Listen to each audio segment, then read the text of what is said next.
Bismillahirrahmanirrahim. Assalamualaikum warahmatullahi wabarakatuh. Innal hamdalillahi nahmaduhu wa nasta'inuhu wa nastaghfiruh wa natubu ilayhi wa na'udzu billahi min shururi anfusina wa sayyiati a'malina. Man yahdihillahu fala mudilla lahu wa man yudlil fala hadiya lahu.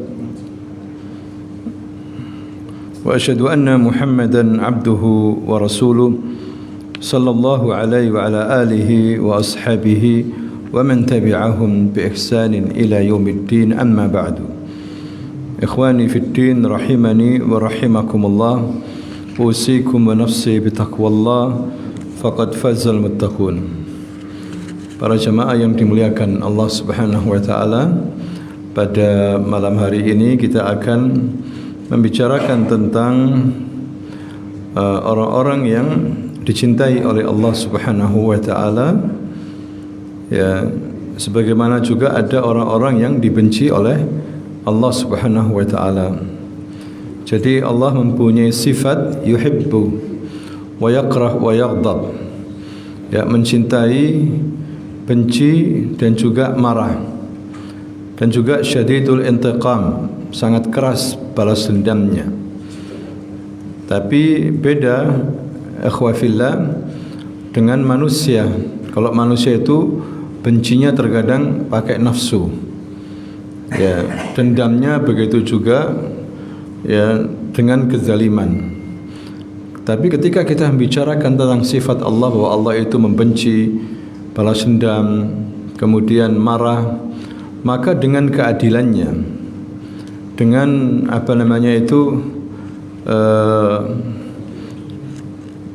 dengan sifat Allah Subhanahu wa taala yang layak untuk dirinya, yang penuh dengan keadilan, ya, penuh dengan rahmat, bukan dengan kebencian karena ketidakadilan, ya. Jadi Allah itu maha adil. Kemudian juga kalau mengazab, karena Allah sudah memberikan penjelasan-penjelasan, mengutus para nabi, menurunkan kitab, memberikan akal pikiran, memberikan hati. Tapi terkadang manusia tidak memakai akalnya, pikirannya, hatinya untuk menerima kebenaran, tidak membaca kitab-kitabnya, tidak tadabbur, sehingga Allah Subhanahu wa taala sediakan hukuman bagi mereka yang keras. Di sisi lain, hadirin sekalian, termasuk sifat Allah Subhanahu wa taala adalah yuhibbu, dia mencintai hamba-hambanya. Mencintai di sini jangan dirubah dengan makna lain. Misalnya cinta itu maksudnya rahmatnya. Cinta itu maksudnya adalah memberikan pahala, memasukkan ke dalam surga. Itu beda. Cinta ya cinta. Ya, nanti masalahnya bahwa Allah akan memberikan pahala yang baik, pahala yang besar, surga bagi Allah, bagi mereka yang dicintai oleh Allah SWT. Nah, itu juga permasalahan lain. Tapi tidak boleh kita merubah kata cinta dengan memberi, ya, kata cinta dengan rahmat, tidak boleh. Cinta ya cinta. Ya. Di sini Allah Subhanahu wa taala mencintai hamba-hambanya yang beriman, hamba-hambanya yang yang sabar. Innallaha yuhibbut tawwabin wa yuhibbul mutatahhirin. Sesungguhnya Allah Subhanahu wa taala itu mencintai hamba-hambanya yang bertobat dan orang-orang yang mensucikan dirinya. Seperti itu. Begitu pentingnya cinta Allah kepada kita, hadirin sekalian, karena kalau sudah Allah mencintai kita, Allah akan menurunkan rahmatnya kepada kita, meridhai kita, dan memberikan kemudahan-kemudahan bagi kita, ya, menjauhkan kesulitan-kesulitan. Kemudian apalagi menyelesaikan banyak masalah-masalah yang kita hadapi. Ujung-ujungnya kita diberikan oleh Allah surganya, kalau Allah mencintai kita. Tapi kalau manusia mencintai kekasihnya, itu terbatas cintanya. Ya, kalau sudah mati ya selesai sudah. Kalau kekasihnya sudah mati, paling diingat aja sebagai kenangan. Ya, atau cintanya itu terbatas ya. Ketika dia masih cantik, masih ganteng, tapi kalau sudah tua nggak cinta lagi, misalnya gitu. Itu wajar karena manusia punya keterbatasan. Tapi kalau Allah mencintai, maka hamba itu akan diberikan kemudahan-kemudahan. Bahkan dijadikan penduduk langit dan bumi mencintai dia. Sebagaimana diceritakan oleh Rasulullah sallallahu alaihi wasallam, apabila Allah mencintai hambanya, maka Allah memanggil malaikat Jibril. Wahai Jibril, inni uhibbu fulanan. Sungguhnya aku mencintai fulan. Fahibbahu. Maka cintai dia. Fayuhibbuhu Jibril. Maka Jibril mencintainya. Kemudian malaikat-malaikat dipanggil oleh Jibril, diberitahu, wahai para malaikat, innallaha yuhibbul fulanan fahibbuh. Ya, sungguhnya Allah mencintai fulan, maka cintailah dia. Fayuhibbuhul malaika. Maka semua malaikat mencintainya. Ya, kemudian juga ahlul ard, penduduk bumi, dikatakan, wahai penduduk bumi, sesungguhnya Allah mencintai fulan, yuhibbu fulanan fahibbuh, maka cintai dia. Maka seluruh penduduk bumi itu mencintainya. Ini hadirin sekalian, keutamaan kalau kita dicintai oleh Allah Subhanahu wa taala, dijadikan seluruh makhluk mencintai Anda. Ya, karena Anda dicintai oleh Allah Subhanahu wa taala. Ya, begitu pentingnya kita meraih cinta Allah sampai Rasulullah sallallahu alaihi wasallam berdoa. Dalam doanya dia mengatakan, Allahumma inni as'aluka hubbak. Ya Allah, aku minta kepadamu cintamu agar engkau mencintai apa? Aku. Ditambah lagi wa hubbu man yuhibbuk. Ya, dan mencintai orang-orang yang mencintaimu. Ya, kita harus mencintai orang-orang yang mencintai Allah Subhanahu wa taala, bukan membencinya. Seperti itu. Ini doa Nabi. Wal amal alladhi yuqarribu ila hubbik. Dan mencintai amalan yang mendekatkan diri agar supaya kamu cintai. Ya, jadi hadirin sekalian, kita minta cinta kepada Allah dan Allah mencintai kita. Ini penting sekali. Ya, karena kalau tidak, yang ada lawannya, justru Allah membenci. Na'udzubillah min dzalik. Ya, Allah membenci kekafiran misalnya. Allah membenci kemunafikan. Allah membenci orang-orang musyrikin. Ya, ini sifat Allah Subhanahu wa taala. Ya. Jadi semakin kita memahami sifat-sifat Allah, semakin kita tahu siapa Allah Subhanahu wa taala. Semakin kita merendahkan diri, tunduk, menyerahkan diri kepada Allah Subhanahu wa taala. Ya. Di antara amalan-amalan ikhwafillah yang membuat Allah mencintai kita adalah al-iman bihi, iman billah, iman kepada Allah Subhanahu wa taala. Sebagaimana Rasulullah sallallahu alaihi wasallam bersabda, ahabbul a'mal ila Allah imanun billah. Amalan-amalan yang termasuk yang dicintai oleh Allah adalah iman kepada Allah, percaya kepada Allah Subhanahu wa taala. Iman kepada Allah mencakup 4 hal. Ya, yang tidak boleh salah satu lepas darinya. Yang pertama adalah al-iman biwujudillah. Iman adanya ekstensi Allah. Dengan adanya Allah harus percaya bahwa Allah itu ada. Walaupun Allah itu gaib, tapi kita yakin Allah itu ada. Gaib sekarang bagi kita, tapi bukan berarti tidak ada. Ya, Allah itu ada dan kita melihatnya nanti insyaAllah di surga. Termasuk min a'zamin ni'mah, min ajallin ni'mah. Nikmat yang paling besar adalah ketika kita sebagai orang-orang yang beriman melihat apa? Allah fil jannah, di surga. Wujuhu yawma idzin nadhirah ila rabbiha nadhirah. Wajah mereka itu berseri-seri, bercahaya, dan mereka bisa melihat apa? Tuhannya. Betul-betul melihat apa? Tuhannya. Ini kenikmatan yang paling terbesar setelah kaum mukminin menikmati surga. Ya. Yang kedua, akhwafillah, kita harus meyakini bahwa Allah lah yang menciptakan alam ini. Kalau kita percaya kepada Allah, ya, bukan Rasulullah, bukan wali-wali, dan Allah yang memelihara alam ini. Wal khalifah Allah Subhanahu wa taala. Khalifah sesungguhnya itu Allah, bukan manusia. Sedangkan pengertian Allah menjadikan manusia sebagai khalifah bukan berarti Allah itu manusia itu khalifah yang bisa mengatur alam ini. Tidak bisa manusia mengatur alam ini. Manusia mengatur antara sama manusia saja. Dalam apa yang terbatas ya, dalam sisi yang terbatas. Tapi manusia tidak bisa memberikan rezeki kepada manusia, tidak bisa. Tidak bisa menyembuhkan penyakit.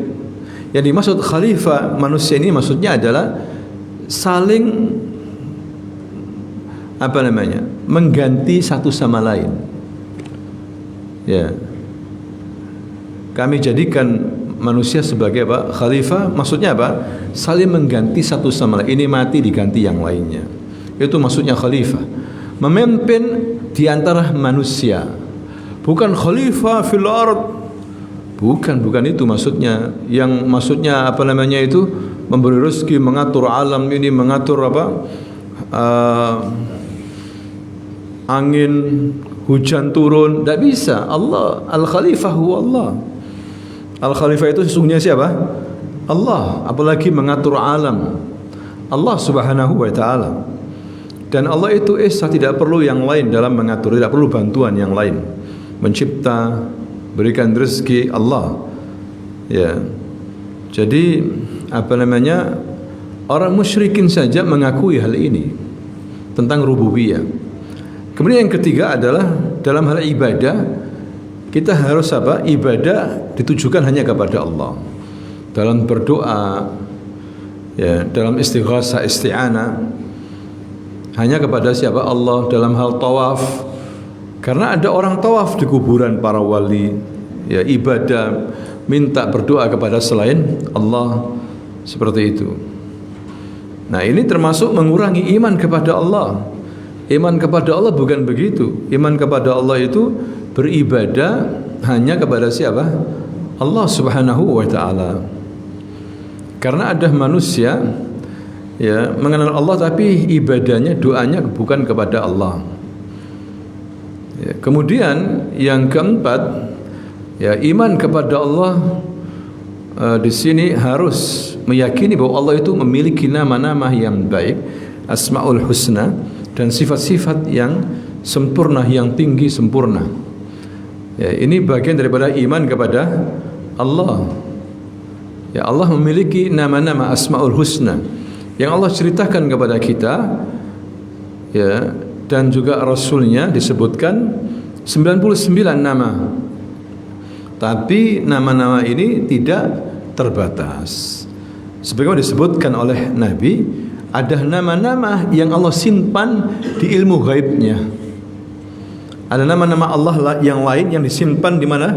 Ilmu gaibnya, yang tidak kita tahu. Tapi kita imani itu semuanya.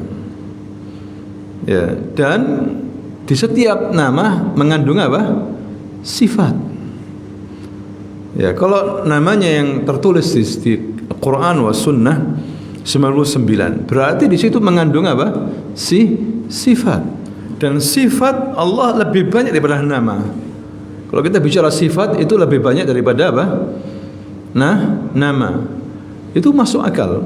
Misalnya namanya Saleh. Ya. Tapi dia tidak hanya saleh, tidak hanya baik, tapi dia dermawan, dia suja, pemberani, dia apalagi, ya, dia kuat, gitu kan ya. Berarti sifat, kalau kita berbicara sifat lebih banyak daripada apa? Nama. Hadirin sekalian, begitu juga Allah. Sifatnya lebih daripada 99, lebih banyak lagi. Dan sifat Allah sempurna. Ya, kalau manusia punya sifat terbatas. Dia misalnya kuat, sifatnya kuat manusia itu. Tapi kuatnya di Indonesia, coba ke luar negeri, ada yang lebih besar-besar lagi, kalah kuat dia. atau kuat di saat muda, ketika tua sudah apa? Lemah. Bagi Allah sifat kuatnya itu kuat yang sempurna, qawi. Allah mempunyai nama apa? Qawi, Al-Qawi. Kalau kita Abdul Qawi, Qaf. Orang Indonesia susah bilang Qawi, akhirnya bilang Gawi, Abdul Gawi maksudnya. Maksudnya Qawi, tapi Qaf itu agak susah, sakal, berat gitu. Wis Gawi ya, wis Abdul Gawi kan gitu. Hadirin sekalian. Ya. Jadi dalam nama mengandung sifat. Makanya kita tidak boleh membatasi nama Allah, apalagi membatasi sifat Allah. Sifat Allah cuma 20. Dulunya 12 ditambah 20. Ya Allah, ini tidak etis di hadapan Allah dan meniadakan sifat-sifat Allah yang lainnya. Ya. Jadi mungkin namanya saja yang sama tapi sifatnya tidak sama. Tapi kalau dalam bahasa Arab nama pun sebenarnya tidak sama. Kalau As-Sami ya, Al-Qawi itu untuk Allah. Tapi kalau kita tidak boleh nama pakai al itu, alif lam. Ya. Misalnya Ar-Rahim itu Allah, tapi kalau kita Rahim saja atau Abdur Rahim. Ya. Jadi dalam sifat, dalam nama Allah Ar-Rahman Ar-Rahim, di dalamnya mengandung sifat. Punya sifat apa? Rahma. Masa namanya tok Rahma, Rahim, Rahman, Rahim. Tapi sifatnya tidak Rahman, tidak memiliki sifat Rahma. Kan mustahil bagi Allah. Enggak mungkin seperti itu. Ya, kalau kita bisa, manusia bisa seperti itu. Namanya Rahim, Masya Allah. Tapi kejamnya minta ampun. Kasarnya, ya kan, bisa terjadi pada manusia. Ya, namanya Qawi,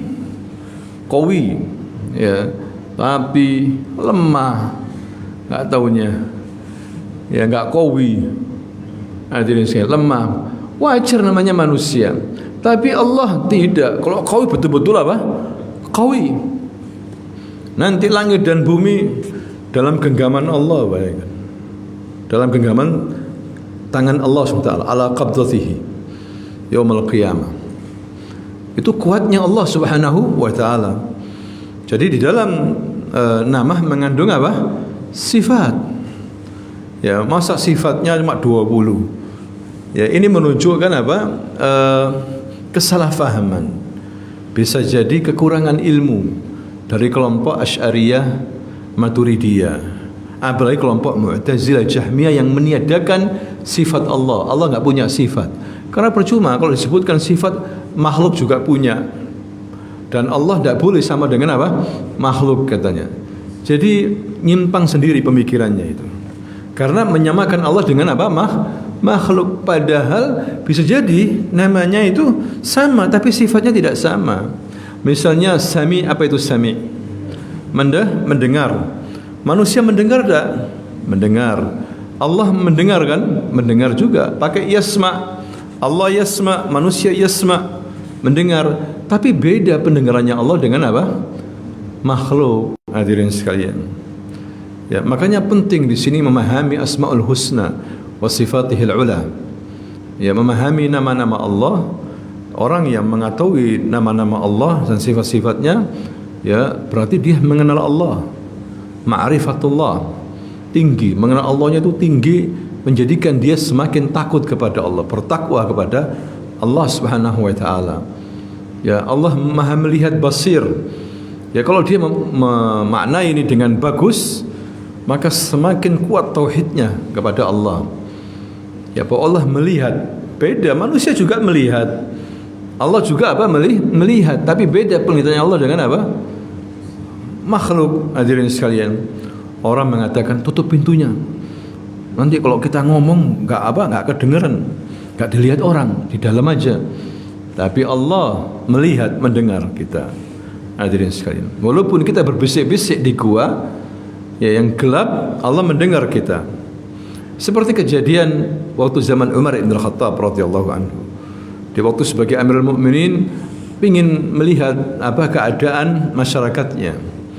Dia keliling, berhenti di suatu rumah karena dia mendengar percakapan antara ibu dan putrinya. keluar rumah percakapan ini. Itu menunjukkan rumah mereka kecil, enggak terlalu besar ya, sampai keluar suaranya. Kalau rumah orang-orang sekarang kan besar. Ya, pintu depan mana, ruang tamunya di mana, kamarnya di mana, ya kan? Enggak mungkin mendengar. Itu Umar mendengar suaranya keluar. Kata ibunya, "Ya binti, wahai putriku, sekarang khalid laban bil ma." Campur halib ini dengan apa? Air. Susu ini dengan air, campur sekarang. Kata putrinya, "Wahai ummah, wahai bunda, Amirul Mukminin melarang kalau jual susu dicampur dengan apa? Air." Amirul Mukminin enggak ada sekarang ini. Sekarang malam enggak dengar kita. Baik, kalau Amirul Mukminin tidak dengar kita, tidak melihat kita, di mana Allah? Allah melihat kita, Allah mendengar kita. Katanya Umar bin Khattab kepada pembantunya, namanya Aslam kalau enggak salah. "Ya Aslam, tandai rumah ini. Tandai rumah ini ya, kamu harus tahu rumah ini. Alamatnya ini ya, ini tandai. Jangan sampai kamu lupa." Dia pulang, ngumpulkan anak-anak laki-lakinya. "Kalian ada yang mau menikah?" Kata anak-anaknya, "Saya sudah menikah, Bah, sudah menikah. Ini Asim yang belum menikah. Asim, mau menikah kamu?" "Iya, sudah saya carikan." Ya, diantar ke rumahnya wanita ini. "Ini nikahi wanita ini. Minta wanita ini nikahi." Padahal Umar tidak melihat wanita ini, belum melihat. Bagaimana rupanya tidak melihat, tapi Umar tertarik, imannya dia kepada siapa? Allah Subhanahu wa taala luar biasa. Sudah cukup itu. Wes nikahi wanita salihah ini. Nikahi wanita salihah ini. Disuruh menikah akhirnya. Dari menikah itu kemudian lahirlah cucu yang kemudian menjadi Khalifah Umar bin Abdul Aziz. Iman kepada Allah tinggi hadirin sekalian. Luar biasa. Ya.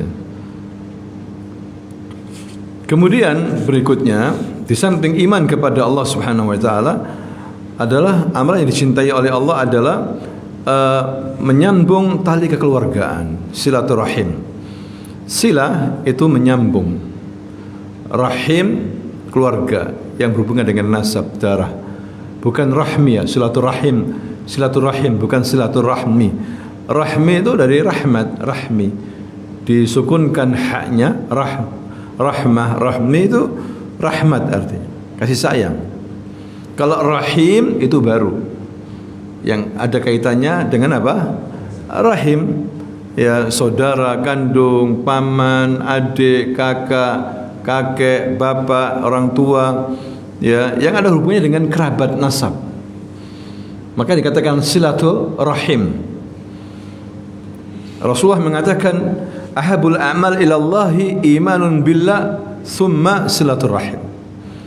Amalan-amalan yang dicintai oleh Allah adalah iman kepada Allah, kemudian silaturahim, disambung. Ya, kalau bukan kerabat, ya namanya ukhuwah. Ya, persaudaraan, menguatkan ukhuwah, tali ukhuwah. Penting juga. Tapi beda dengan silaturahim. Kalau kita punya masalah sama teman, sama sahabat bisa putus. Ya, tapi kalau sama saudara tidak boleh. Walaupun Anda ribut sama dia, tidak boleh memutuskan. Ya, karena Rasulullah mengatakan la yadkhulul jannah qati'ar rahim. Tidak akan masuk surga yang memutuskan silaturahim. Bahkan Rasul memberikan motivasi kepada umatnya, "Man ahabba an yabsuta fi rizqihi wa yansa lahu fi athari falyassir rahimah."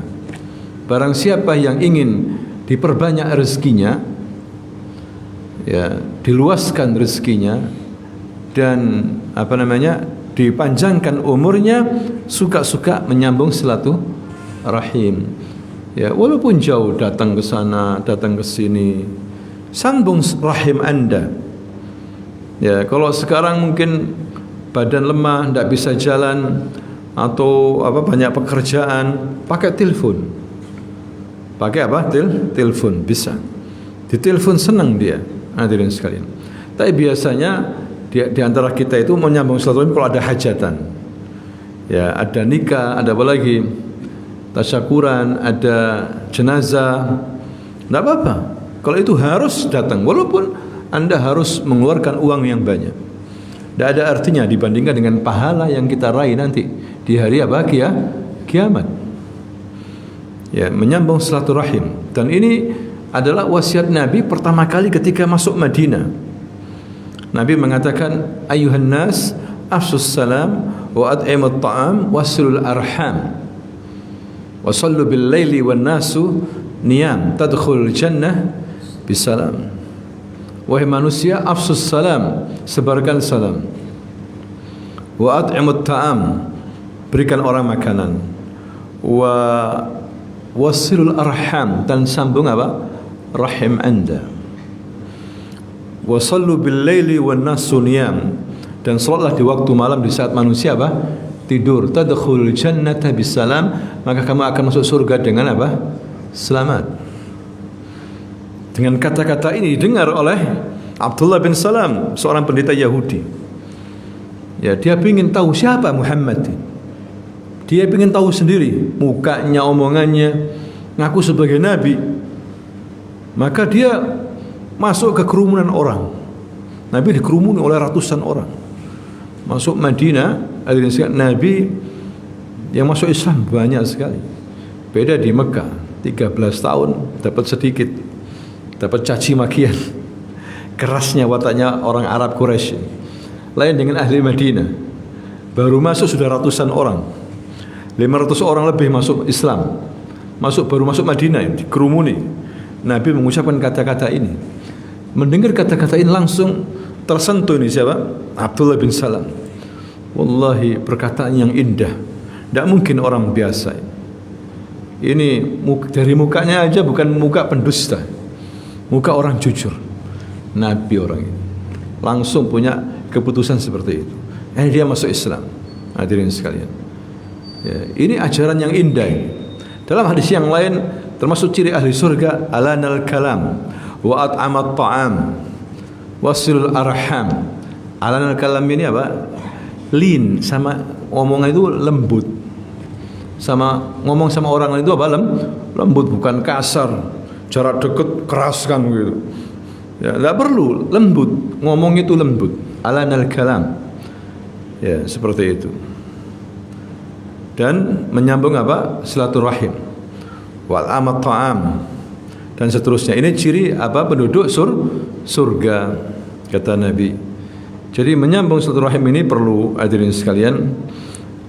Kalau nggak bisa sebulan sekali karena jauh, ya setahun sekali. Dan kita punya budaya luar biasa, budaya mudik. Tujuannya silaturahim, tidak ada lagi. Ya, sampai mereka jauh-jauh dari Jakarta ke Surabaya, Jakarta, Jakarta, Banyuwangi, pulang mereka. Tidak apa-apa. Walaupun harus pakai motor pun siap. Orang Indonesia, masyarakat kita, tujuannya silaturahim. Kapan lagi? Mumpung ada libur, bawa anak istrinya. Ya, lelah luar biasa. Ya, tapi begitulah, itu kebaikan. Barokah, hadirin sekalian. Ya, masa enggak datang sama sekali? Terutama yang tua, kan tuh, yang muda ke orang apa?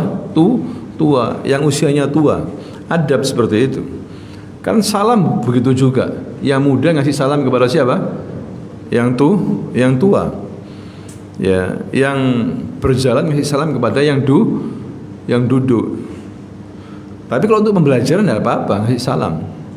Anak kecil-kecil misalnya, Rasulullah ngasih salam, Assalamualaikum. Kaget anak-anak kecil, disalami sama Rasulullah. Ini ada pendidikan untuk menyebarkan apa? Salam. Termasuk ciri hari kiamat, salam khas.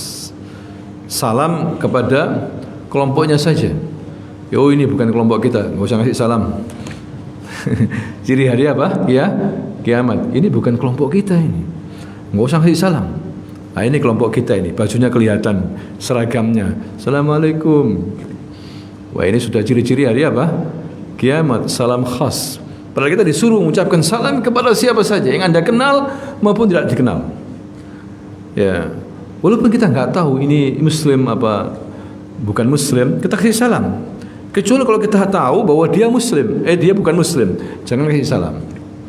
Yahudi, Nasrani, jangan mulai kasih salam.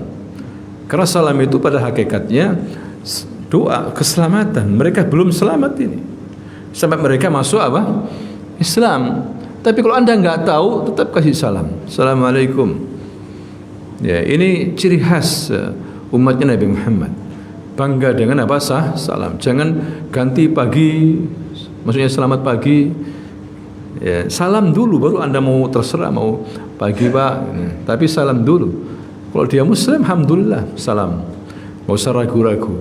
Disuruh menyebarkan apa? Salam. Perintah Nabi, afsus salam.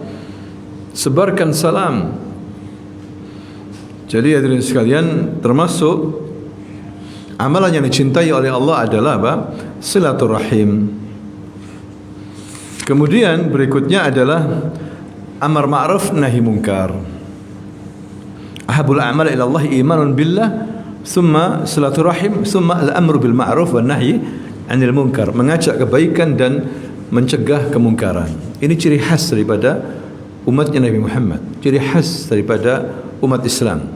Ta'muruna bil ma'ruf wa tanhauna 'anil munkari wa tu'minuna billah. Ciri khas umat Islam. Mengajak kepada kebaikan, mencegah kemungkaran. Ya, kita mulai dari diri kita, keluarga kita, tetangga kita, orang-orang sekitar. Ya, yallah salat ya jamaah salat. Ayo puasa Ramadan. Jangan lupa zakat. Jangan lupa kalau ada rezeki umroh dan haji. Ya, ini ajaran kebaikan. Ya. Ya jamaah rokok haram ada. Dari mana haram? Fatwa ulama haram. Misalnya gitu. Ya. Enggak apa-apa wis haram untuk ente, untuk anak sudah enggak haram lagi halal. Ya sudah, yang penting anak menyampaikan kan gitu. Anak menasihati. Sudah ditegakkan apa? Amar ma'ruf nahi munkar. Terserah ente. Yang penting sudah apa? Menyampaikan. Ya seperti itu. Nah, ini perlu ikhwafillah, apalagi pelanggaran berat ya, maksiat-maksiat yang berat, harus ada nahi munkar. Ini yang membedakan antara umat Islam dengan orang ahli kitab Yahud dan Nasara. Mereka hanya amar ma'ruf saja, tapi tidak ada nahi munkar. Ya, mereka mengatakan biarkan nafsi-nafsi sudah. Nafsi-nafsi biarkan, mau mereka berbuat apa, mau LGBT terserah. Akhirnya rusak. Turun azab Allah Subhanahu wa taala. Ya. Jadi ciri khas daripada umatnya Nabi Muhammad sallallahu alaihi wasallam al-amru bil ma'ruf wa nahyu 'anil munkar. Ya, kalau untuk pribadi, keluarga, terutama orang-orang yang dibawa naungannya dia, anak, istri, harus diingatkan. Ya, tapi kalau untuk apa yang lebih besar, harus hati-hati, ada syarat-syaratnya. Apalagi pemimpin harus hati-hati. Ya, kata Nabi, kalau kalian melakukan amar ma'ruf nahi munkar kepada pemimpin, ya 4 mata saja. Anda kalau punya akses ke sana, enggak punya ya sudah diam, enggak usah banyak ngomong, percuma. Seperti orang sekarang ini, percuma ngomong pemimpin, oh gini pemimpin gini. Ya setiap hari begitu percuma. Karena pemimpinnya enggak mendengar. Ya percuma, kasir kalam. Ya, doa saja lebih zen, doa saja. Dan jangan di hadapan apa orang banyak, mimbar Jumat atau di tempat umum langsung disikat pemimpin. Kata Nabi ada masalah nanti. Ya, langsung saja gentle di hadapannya. Ada orang-orang yang memang punya akses langsung menasehati, kesempatan.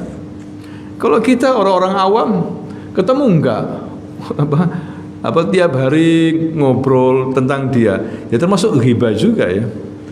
Makanya presiden mungkin diampuni banyak dosanya, bersih dia, karena dighibahi seluruh apa rakyat. Enak dia habis bersih ya.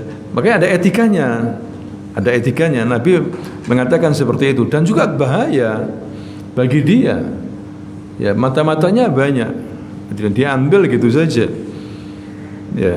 Nah ini terkadang kita lupa dengan sabda-sabda Nabi. Hadirin sekalian, tahu pemimpin berbuat mungkar, kita faham ya, cuma ngomongnya ini Ya, kalau ada langsung nggak apa-apa, Anda gentle. Itu yang bagus. Wong Nabi mengatakan kalimatul haqqi inda sultanin jair min afdhal jihad.